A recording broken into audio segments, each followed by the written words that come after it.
Coronavirus has changed the way we do some simple things, including things like doing laundry. So if there's someone in your house who does have coronavirus and you're caring for their laundry, what are the appropriate steps to take? And are laundromats safe these days? Consumer Reports has tips on how to handle that type of laundry.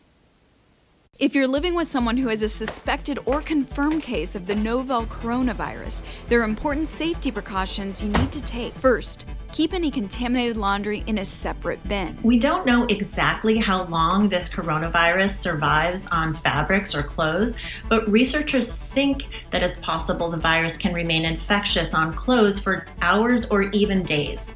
So for any clothes that may have been exposed to the virus, consider those contaminated and keep those in a separate laundry bin. When it's time to do the laundry, use disposable gloves if you have them and throw them away immediately after you finish. If you don't have gloves, you can absolutely do the laundry with your bare hands. And just be sure to wash your hands thoroughly afterward, whether or not you have gloves. You can wash the laundry of a COVID-19 patient as you normally would. Experts say no special detergent or bleach is needed, but use the warmest appropriate water setting and dry them completely. After you put the laundry in the washer, disinfect all the surfaces in your laundry room that may have been contaminated, like doorknobs and the door pull of the washing machine.